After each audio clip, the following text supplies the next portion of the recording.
It's been a special time for all of us at Arise News. We're marking our first 10 years on the air. Today we have the second of our two programs to mark Arise at 10. It has a look at how Arise covered Nigerian politics, including two presidential elections, another one happening very soon. How far the EndSARS violence became a pivotal moment, not just for Nigeria, but for Arise as well. But we also look at how we covered COVID-19 and how our correspondents from the war zones, including Ukraine, and on the lighter side, a decade when African fashion came of age, peaking with the Arise Fashion Week here in Lagos this very week. Our own Leila Johnson-Salami take us through it. When Arise News launched exactly 10 years ago, nobody would have predicted that the decade would end with what literally became a world war, because its effects were felt in every country, not least here in Nigeria. Few of us would have known that we'd have to live with a deadly pandemic that swept the globe. And right here in Africa's biggest economy, we'd be on the brink of a tense election, overshadowed by fears about security and democracy itself. It's our job to cover it all. We're looking back at how we did so far. I'm Leila Johnson-Salami in Lagos.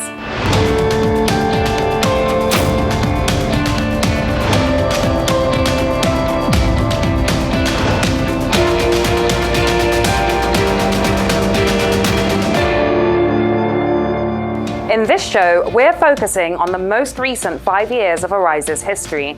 We're looking back at the exclusive coverage, interviews, and reports that have helped Arise make the news that matters for all of you. We'll get the inside story on our special coverage of the EndSARS moment against police brutality with the Arise reporter who was herself harassed by heavy-handed police. The Arise News foreign correspondents who brought us live reports from Ukraine, Gaza, and Iraq will tell us what it's like reporting from some of the world's most dangerous places. And she's brought the biggest names in entertainment to Arise News.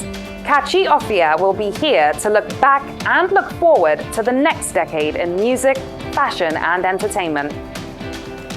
We'll start with an election that's about to happen. It's being run against a background of fear about terror, crime, corruption, and an economy facing inflation and uncertainty about growth.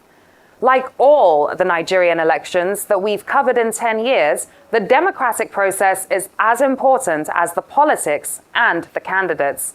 That's why, as a news channel, we favor nobody and try to bring all the politicians to account on behalf of the voters.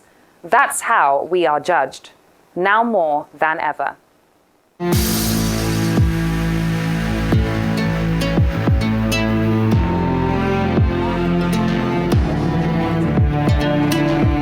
Now, Nigerians began voting for a new president today after a week-long delay that has raised political tempers, sparked conspiracy claims, and stoked fears of violence. Then President Muhammadu Buhari was one of the first in the queue when the nearly 120,000 polling stations began opening. So I believe that Nigerians know what they're doing, and I'm sure that they're also silently praying that whatever process, whichever this process goes today, whoever emerges, from this process of presidential elections today, would be guided by the right spirit, to lead Nigeria in the right direction.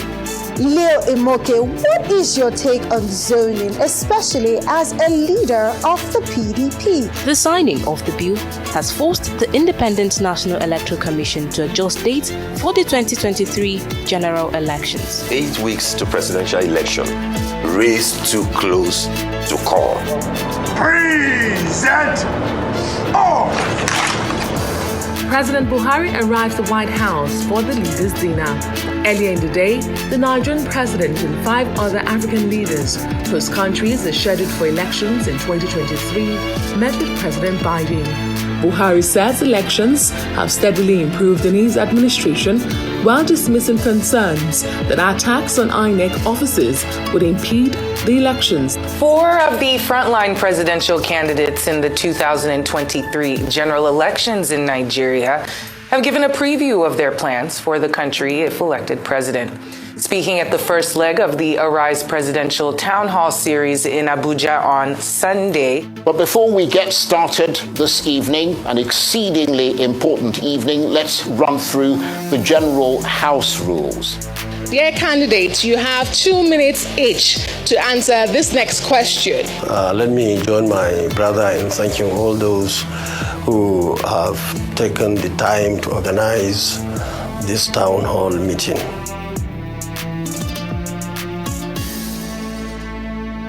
I'm now joined by the former managing director of Arise News, Ijeoma Gugu, and also Rufai Oseni. Thank you both so much for being here today. MD, it's lovely to see you. Thank you. Thank you for having me. Now, the upcoming elections is going to mark the third elections that Arise is covering since the channel launched in 2013. MD, let me come to you first.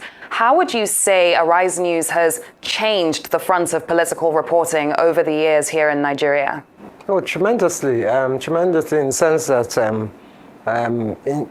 that there's been so much more analytical rigor in terms of the analysis, the interrogation of the electoral process, the candidates. It's kept a lot of people, it brought a lot of eyeballs, not just to Arise, in the sense that it's increased their viewership, but it's also put even the politicians and their surrogates on their feet. So you find a lot of them now when they're coming to the studio, they come better prepared because they know that the kind of analysis and interrogation is going to be a lot more in-depth. And so that's so because of that, a lot of time you see Arise trending both on social media because of either the exchange that is going on between the anchors and the political participants and what have you. We've pushed the envelope as far as political and election coverage is concerned in so many ways. Even with the town halls we're able to hold for the 2023 election. Whenever there are elections, we have 24-hour coverage. For the presidential primaries a couple of months ago, we even set up election desks right at the venue. So not only were we covering the primaries, we even had the participants, actors, come into a makeshift studio right at the venue for interviews throughout. And I love what you said about how we now have politicians coming into the studio knowing that they have to come prepared. That's definitely something that we've seen progressing over the years. And we are now approaching one of the most significant elections in Nigeria's history. How do you see these elections playing out?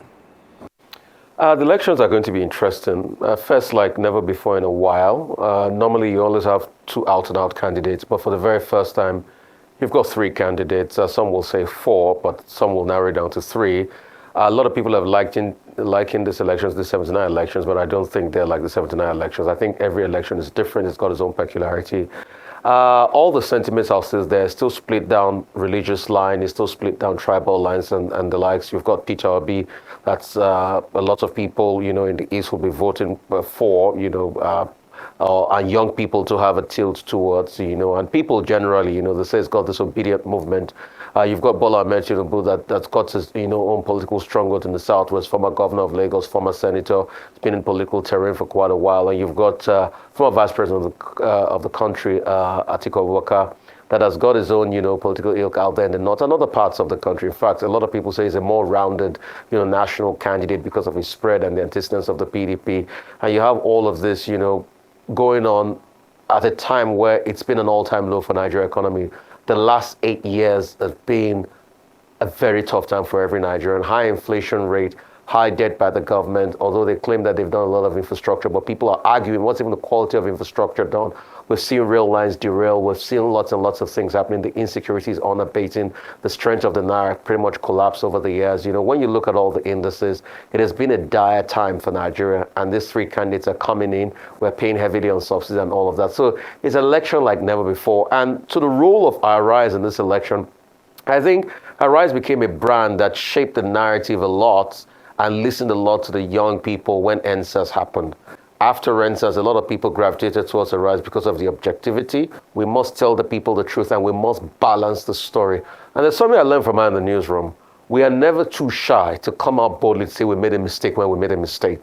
We're not saying we're perfect, but we're saying we'll strive for balance, and we will cut across every point and give every side, point of view. And afterwards, since EndSARS, we have constantly grown. We did the 2019 elections. Yes, we're doing the 2023 elections.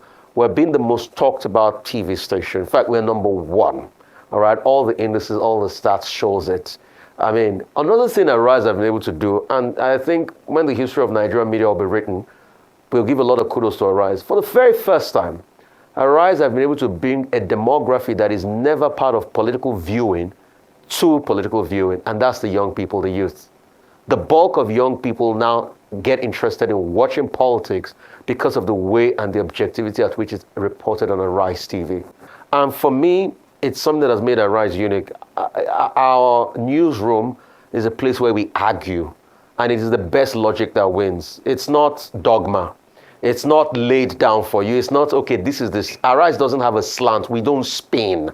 There is no overriding agenda. The agenda is the best argument in the room. The truth. The truth. And that's the best argument based on balance. All of us, we've come together at this point in time, at a point in time.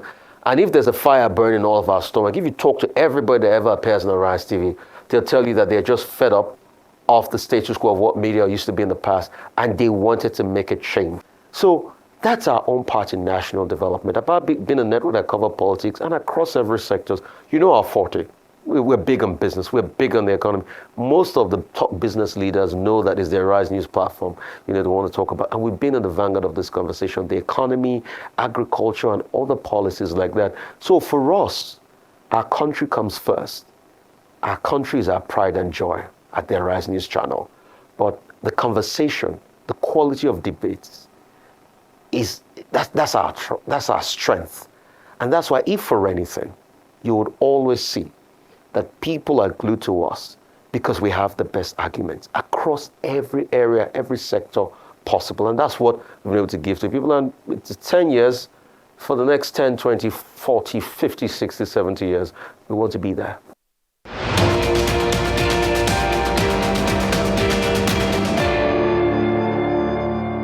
I'm now being joined by Dr. Reuben Abati. Hello, Doctor. Lovely to have you here. Lena. Good to see you again. Good to see you too, Doctor. Now, we are going into the third presidential elections that Arise News is going to be covering since the channel's launch in 2013. Doctor, what changes have you seen on Nigeria's political stage since the launch of the channel?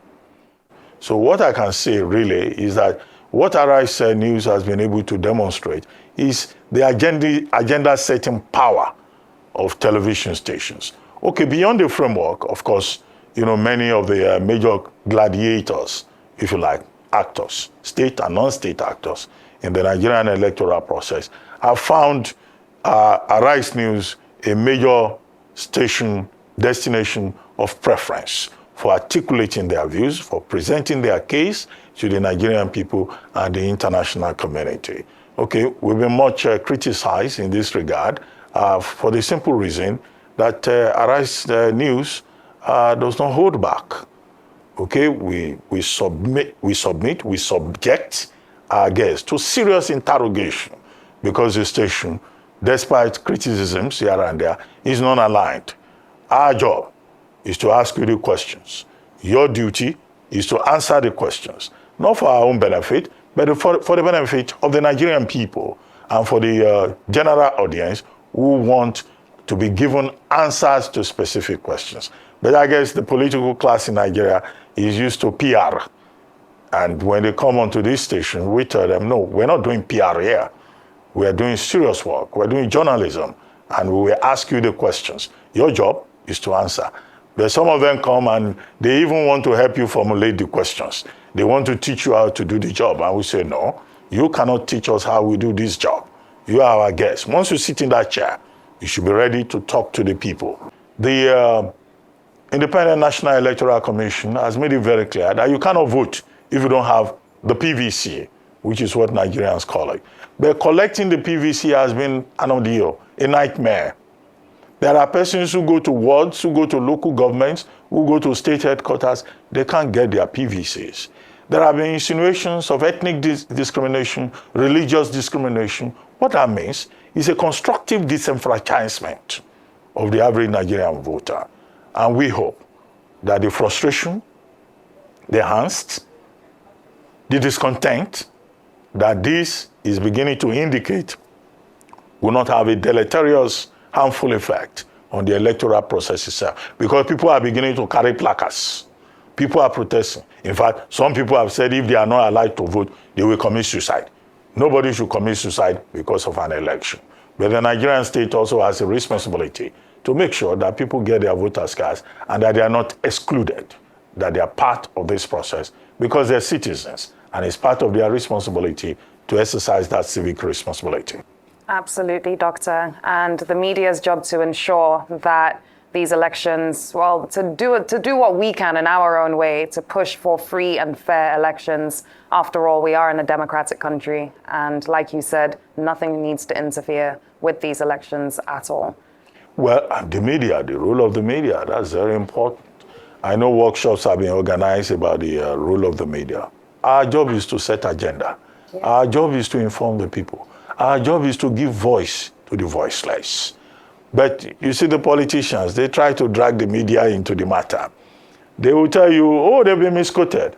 Oh, that's not what I said. This is what they are always trying to second guess journalists. I think everybody should realize, and it is important, that journalists in this country, Nigeria, as is the case elsewhere, are performing a constitutional duty. Section 22 of the 1999 Constitution of Nigeria is very clear in this regard. It says that the job of the media is to hold government accountable to the people. Yeah. And that is where the concept of the fourth estate of the realm comes from. Section 39 of the same Constitution talks about the right to own a medium of expression. And the people, under the United Nations Charter on Freedom of Information, says that the people have the right to know. The right to know is a sacred principle tied to universal human rights. All we do is to protect, promote, defend the people's right to know. And the politicians need to be educated in that regard.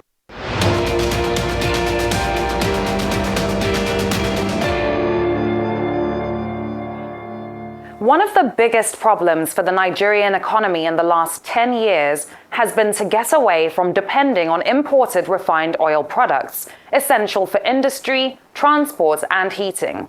Why does the country with the 10th largest reserves of crude oil in the world not have enough oil refineries to supply its own needs?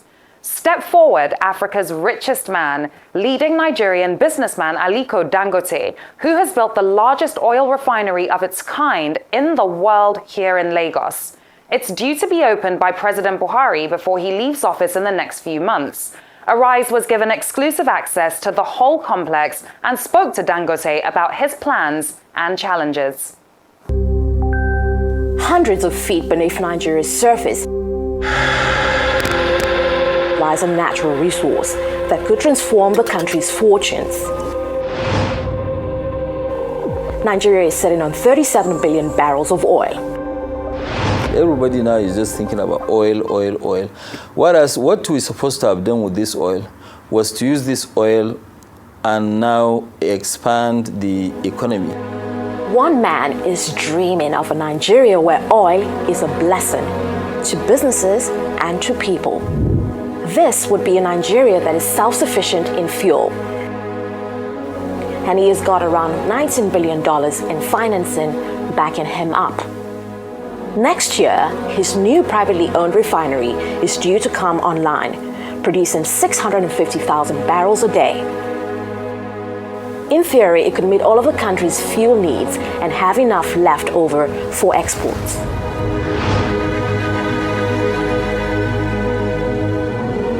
The scale of this place is incredibly imposing, to say the very least. Photos do it absolutely no justice. You just have to see it in person. It's more like a very big city instead of just a project.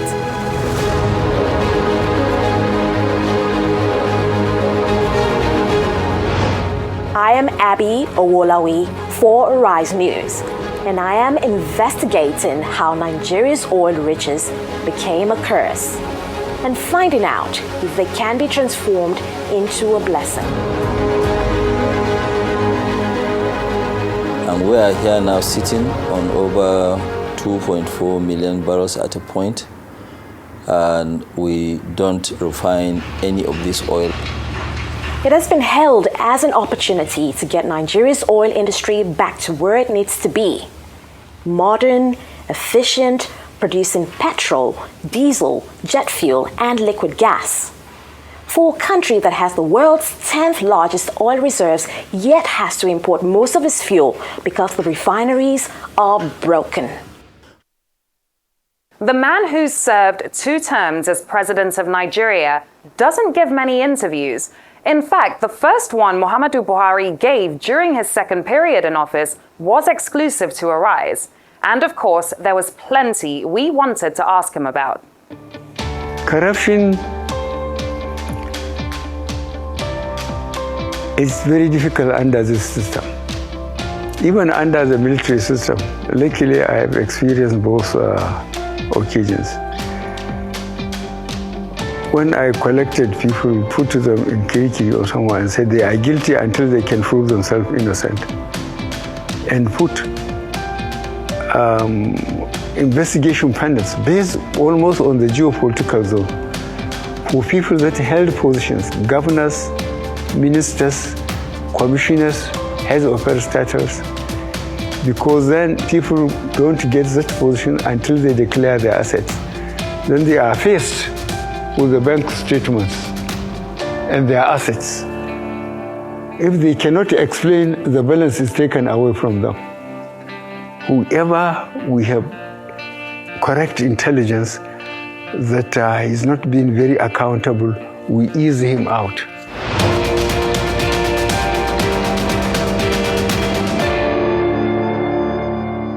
In October 2020, thousands of young Nigerians took to the streets to protest against police brutality by the Special Anti-Robbery Squad known as SARS. Those EndSARS protests were themselves repressed by soldiers and police at the Lekki toll gate in Lagos, with at least 11 people killed and dozens more injured.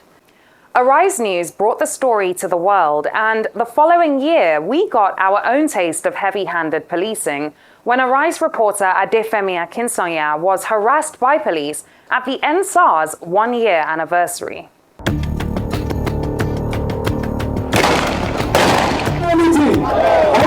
They were shooting.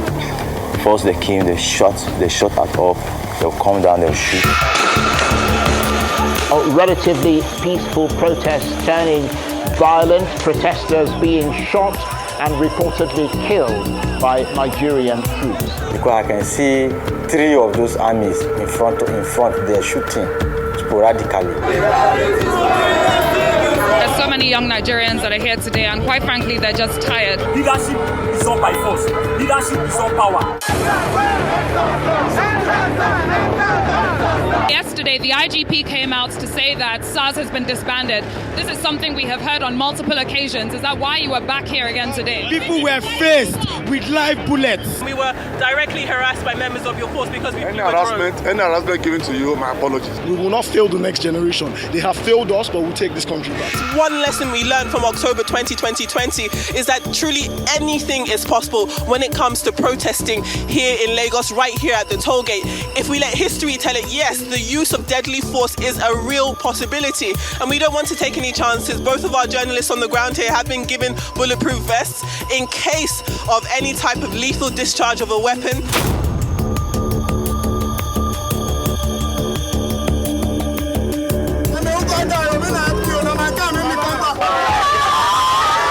I was hit here. I was punched. I was hit here. The Arise News team was approached. We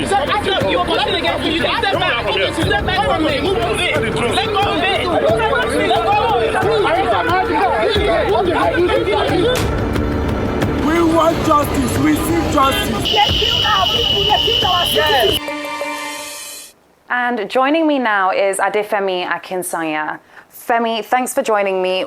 Because we were so focused on covering the procession and covering the memorial protest itself, it hadn't really sunk in what had just happened with the police. It hadn't sunk in that we had been involved in a clash, that we had been assaulted, I had been assaulted. It hadn't sunk in that had happened, that armed police officers had approached us, had tried to take our equipment, had tried to arrest Okwe, the cameraman. It was a lot happening all at once, but when the protest happened, everyone just clicked back into work mode. And when we finished covering at the protest and headed back to the newsroom, even then, we were still very much in work mode. Okwe and I sat down and put together the report that we put together that day, and that went out. And then we came home, I came home, and I think it only finally settled in, the gravity of the situation, the morning after. And honestly, it wasn't even a feeling of adulation or of happiness or of strength. It was one of shock, despair, and definitely trauma. And I think that that's something that has lasted with all of us who were at the toll gate that day. The fact that things could have ended so badly. Thankfully, they didn't, but they could have. And the irony of us being assaulted by police while we were covering a memorial of anti-police brutality protest wasn't lost on any of us. So in hindsight, it's definitely something that I will always remember. And I'm grateful that I've been able to be a part of a moment that has shined, or rather that's shone a light on areas in Nigerian society that needs improvement.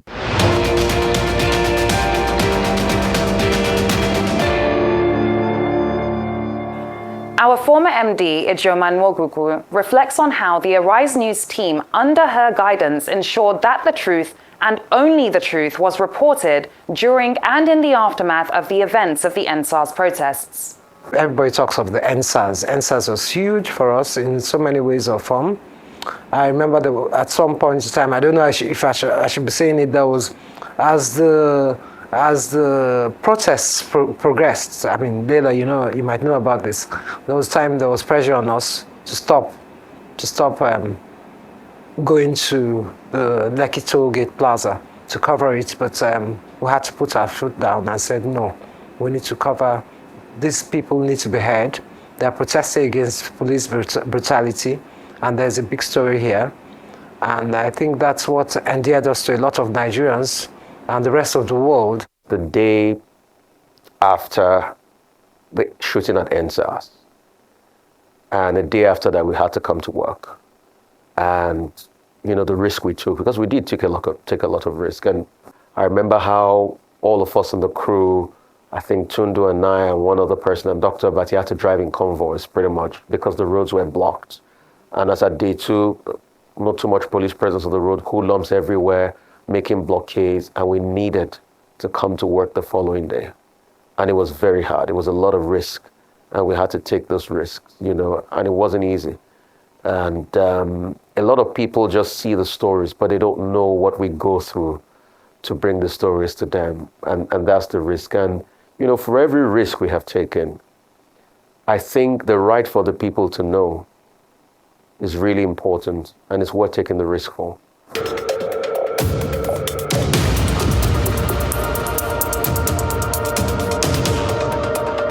Every moment matters. Every decision. A very warm welcome to you. This is News Night. Every night, we bring you the moments that matter, from the top to the bottom, and in every corner of our country. Many filling stations have several vehicles queuing to buy petrol, with some stations empty due to petrol scarcity. Tell us what and who is responsible for this queue, because as far as I'm concerned, I don't understand any story right now. The queues appear, they disappear. How long do you think this will last? I wish there was a magic wand. I wish I could tell you that. So, Newsnight has earned her place in what Arise News has to offer. We go on air every day, earning the trust of our viewers who have come to trust us when it comes to big political stories, whether it's the economy, whether it's health, in every aspect of life. There's something for our viewer on Newsnight. And we ensure that we provide level playing field for all political actors so that nobody is able to accuse Arise News of being one-sided or favoring one party against the other, and will not allow any political interference. That's what Newsnight is all about. Why is Newsnight important? Well, we understand that there's a need to inform our viewers of the most important stories of the day, the stories that affect all of us.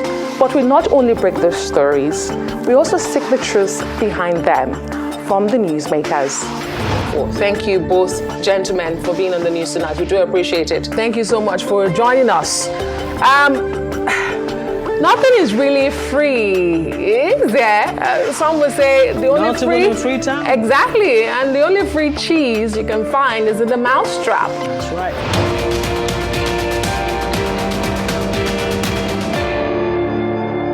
It's been a decade of war and hostility, more so than many of us have seen in our lifetimes. To understand what's going on, you have to be where the news is, and that often means going into war zones and trouble spots. Our foreign correspondents continue to travel to some of the most dangerous places in the world. This well-known bridge was hit in the capital, Kyiv. In the last months of 2022, hundreds of civilians have been killed by cruise missiles and drones supplied to Russia by the mullahs of Iran. At first, all seems normal in Mykolaiv. Ukraine is a country at war and checkpoints are part of life. But turn any corner and there's a stark reminder of the recent Russian assault. This is what's left of the Engel Hotel. The Kremlin denies deliberately hitting civilian targets, but a nondescript hotel? You have to ask the question, just why? The Russians also bombed this hospital for mental patients. There was an air raid alert, so fortunately everyone was able to get down into shelters. Muna Arir is getting ready for what should be the happiest day in her life, her wedding. But the war in Gaza has taken away the heart of her family, and now she wears black. This Ramadan, we've had children killed and buried in front of our eyes. When we went into Gaza for Arise News, we were covering a conflict so far away, another part of the world that people don't really understand what the details of that. And the challenge was this. You go to the people on the ground there. And that's what Arise News did. We told the stories of people who were really caught in the middle of this war between Israelis and militants in Gaza. So, for example, we talked to the families who were camped out at a hospital because of the constant shelling. And keep in mind, this was Ramadan, the height of Ramadan. Imagine that. And they were trying to, observe Ramadan and then break fast there. And at the same time, you had people still having their routines of maybe things like getting married, that being affected. And then, people who are traumatized. So we showed families at the hospital, or a child starving for food, chewing on a piece of plastic, a young couple still determined, despite the war, determined to get married, and a young girl in a hospital bed, so traumatized, unaware that not only that her mother had been killed by the shelling, but also that she was paralyzed for life. Those are the kinds of stories we wanted to bring to Arise viewers. And this was the scene this morning. First light showing the devastation. Flattened ruins still smouldering in the midst of high-rise towers. Tonight, central Kiev remains on full alert.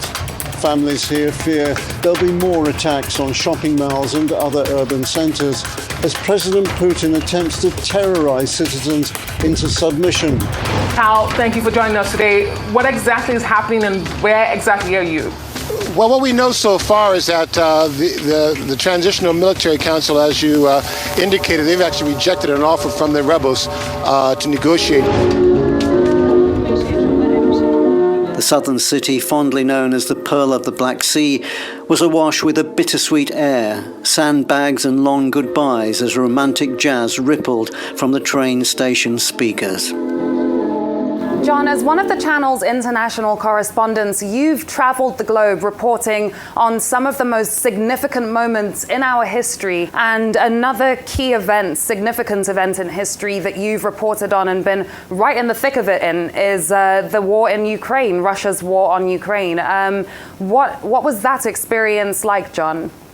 Well, getting there and getting into Ukraine in the first 2 weeks of the war last year was the first major hurdle. You can't walk into Ukraine, especially when war has just broken out. And they were only allowing trucks and cars in. So I got to the Polish-Ukraine border, and I had to flag down a car. It took about an hour to do that because everyone was coming out. No one was going in. And then this old lady turned up called Tatiana in this battered old vehicle.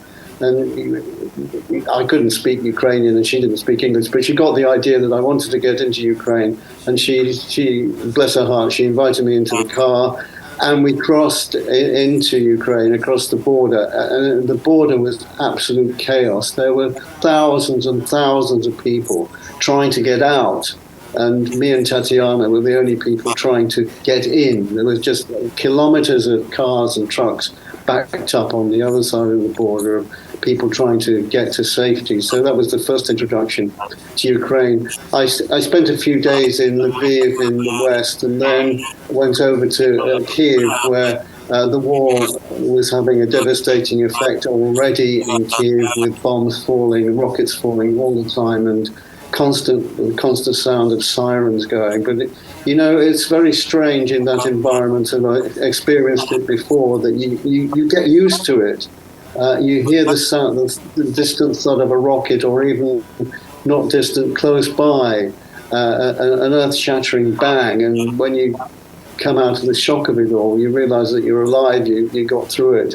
But this is something that Ukrainians are having to deal with almost every day of their lives. But strangely enough, you can get used to that kind of environment.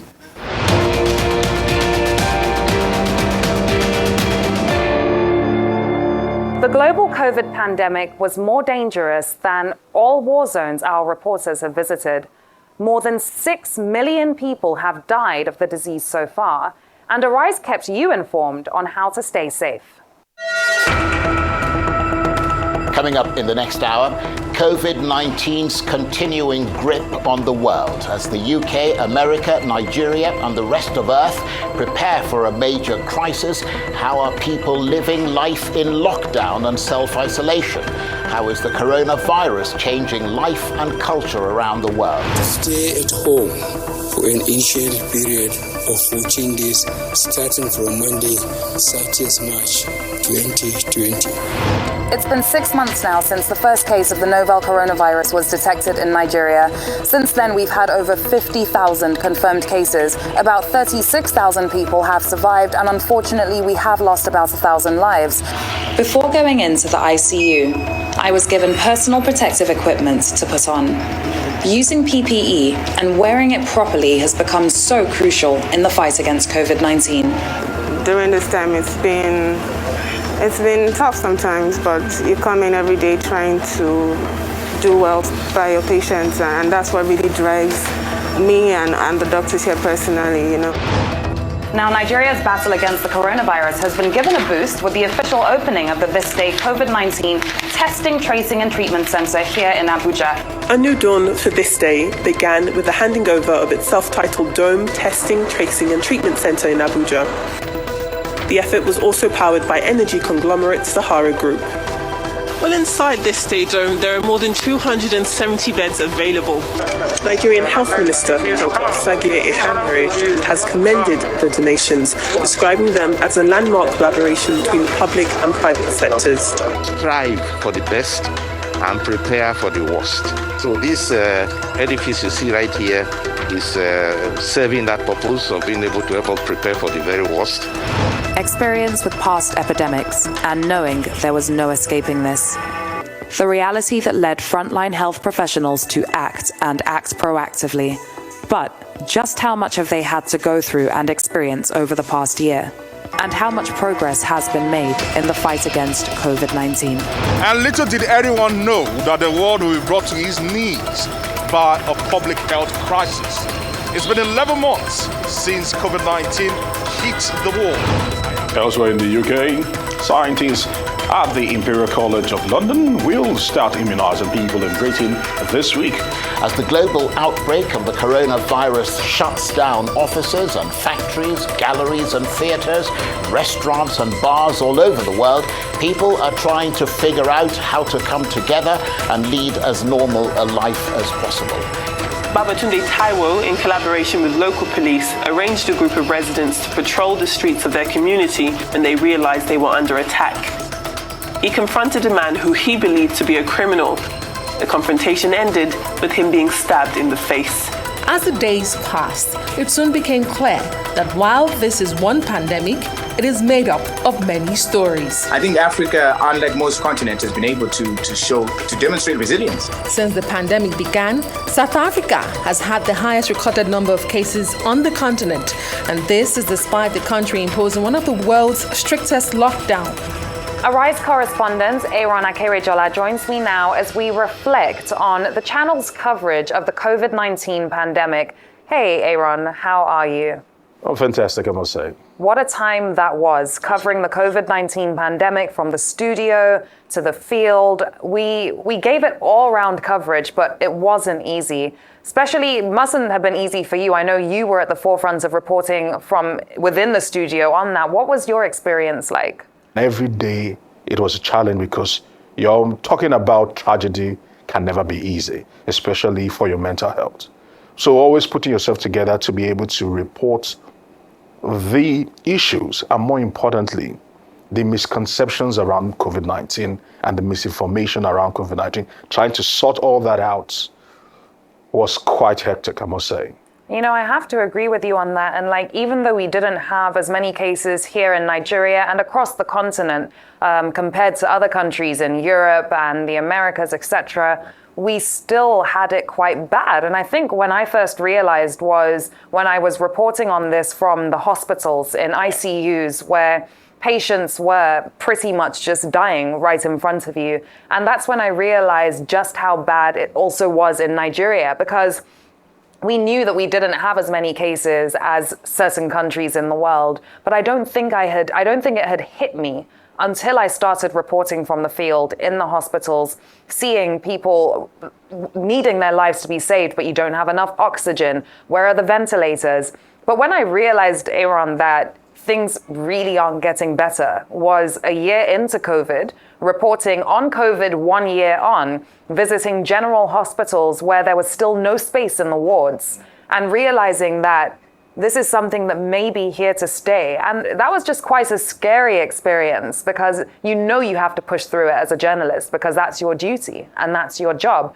It's one thing to be in the studio in a controlled environment and you're reporting cases and reporting issues from different countries.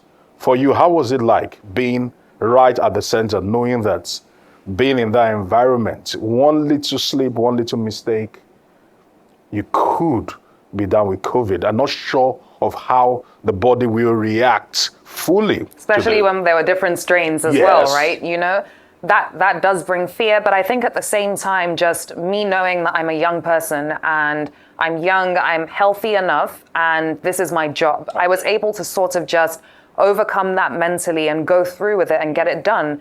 But I'm not going to say it didn't hit me and it didn't scar me. It did. I mean, I still have visions of people I saw in ICU. Basically, you know, when you see people fighting for their lives and it looks like they can't fight anymore, and you know that them looking at you is probably in their last few blinks of life.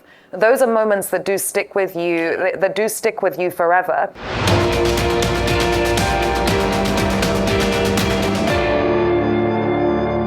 You're watching Arise at 10, a look at how we covered the big stories in Africa and around the world in our first decade on air. From day one, Arise has led the way in its coverage of music, fashion, and entertainment. We've brought the biggest stars and the biggest stories. Here are some of the highlights.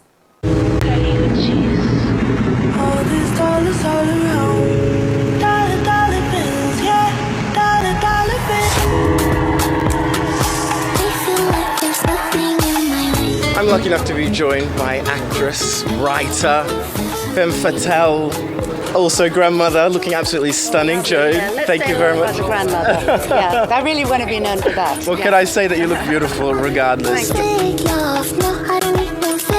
And the 94th Academy Awards, otherwise called the Oscars, is underway. Arise News is taking the Oscars live. Sheshe is our correspondent here in Los Angeles. Good afternoon from sunny Los Angeles, where all the stars are getting ready to shine. I'm Shishi Yang, right outside of the Dolby Theater, where we are just hours away from the most glamorous night of the year.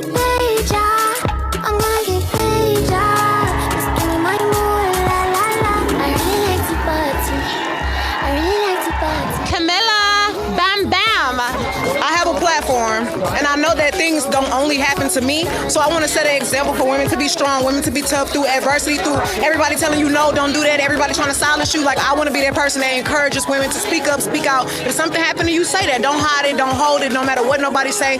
Speak your truth. Yeah, I'm wearing Burberry. I don't know, I think because I'm always wearing all black, and I'm always in my trackie, so I said, you know what, let me shine today, you know.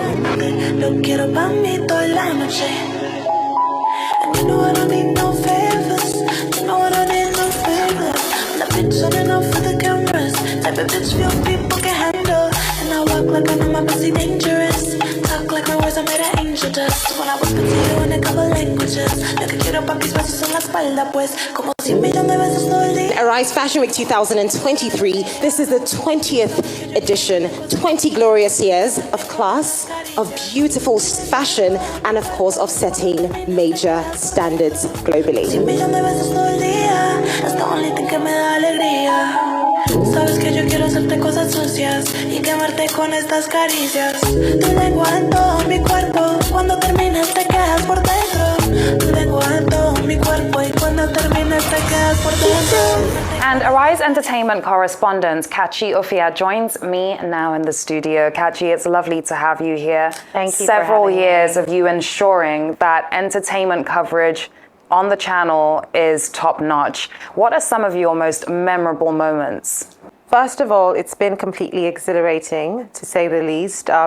There's a conception of entertainment in Nigeria, which, for lack of a better word, would just simply be basic. So just do the regular interviews, but no one has ever really dared to go beyond the borders. So I'd say my most memorable moments would definitely be the international coverage. Arise 360 has done the Oscars. We do the Oscars every single year since I've joined. Even prior to when I joined Arise, we've covered the Oscars, the Met Gala, the Grammys, you know, varieties, fashion shows. It's just been amazing. I would say my most memorable would definitely be the Met Gala. Just standing there and screaming. I know, just screaming at those celebrities like, oh, hey, Angela, you know, whether it's Angela Bassett or you're trying to reach out to Megan Thee Stallion or you're singing lyrics to Camila Cabello's Bam Bam because that's the only reason she would speak to you, and then Variety's right there beside you, you know, just struggling for the mic. So it's Arise Variety, Arise Variety. So yeah, that was definitely one of the most memorable moments. It was a beautiful moment at the Met Gala, but the Oscars, it's very glam, it's very chic, but definitely nothing compared to the craziness on a Met Gala carpet. And you know, one thing that's known about the channel is we are known for doing what we can to go big. Yes. From the biggest coverage to the biggest names. And you have interviewed some of the biggest names in entertainment over the past few years. Mm-hmm. Looking back at those interviews, what would you say stands out the most? What comes to mind as the most significant moments? Arise 360 has been through different locations. Again, it is the flagship entertainment show. So Arise 360 has been to New York. Arise 360 has been to London. Arise 360 has been to South Africa. And now Arise 360 is in Nigeria. So when I started it, it was basically just entertainment news. But now it's grown beyond that. It's become a show where you need to understand what's happening on the global entertainment scene. Not just the gossip, not just who is, you know, dating who and stealing whose husband. You're trying to understand the intricacies of how a film is produced, on how award nominees are selected, on how Disney makes its big bank decisions. You want to be watching Arise 360. And then it goes beyond that to the coverage, like I just mentioned, the Oscars. We don't just talk about these experiences, we live the experiences. So for every person I'm speaking about on air, I've most likely encountered at some point in my career. So it's a personal thing for me. Arise 360 is personal, and that's why the people watching, you're not just watching a Nigerian entertainment show, I'll tell you. Arise 360 is the global entertainment flagship show in Nigeria. I can say that for a fact.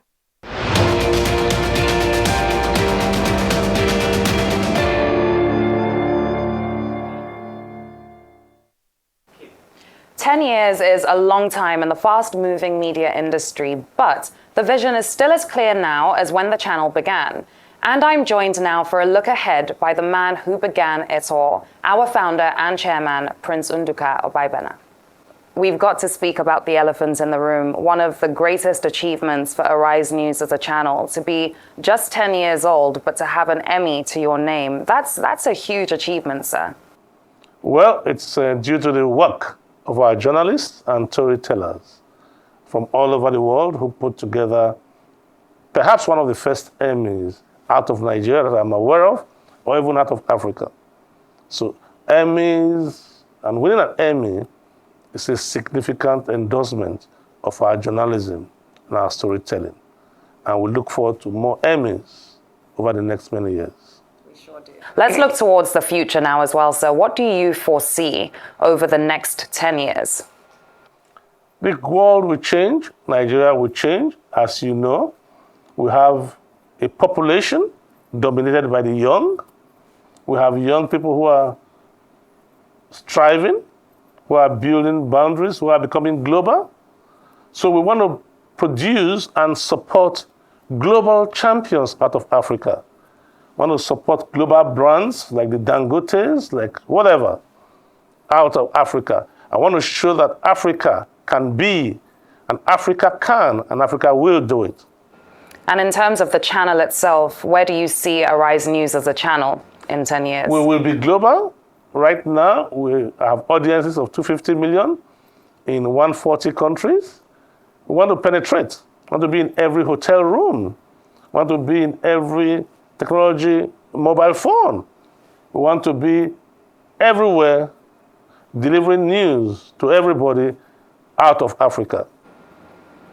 And Nigeria has seen several challenges and plenty changes, especially since, well, you can go back to independence, but especially since our return to democracy in 1999. You've been in this news industry for so long, sir. Looking back at the course of events that we've seen happening in the country over the years, would you say that Nigeria today is better off, or are we worse off? Nigeria will be better off because we have hope. Our journey to democracy has been a long journey. Some of us went on exile when the Abacha government came and came back and played a role in the new democracy. The democracy is a journey. It's not a destination. Yes, we all sit back most times and wonder how bad things are. But we forget some of the little strides we make in our lives. We forget some of the little things, little actions that our leaders deliver. We are not happy with many of them, but I know that there is hope. I believe in Nigeria, I believe in Africa, and I believe in the future of the youth. And I think Nigeria will be a better place.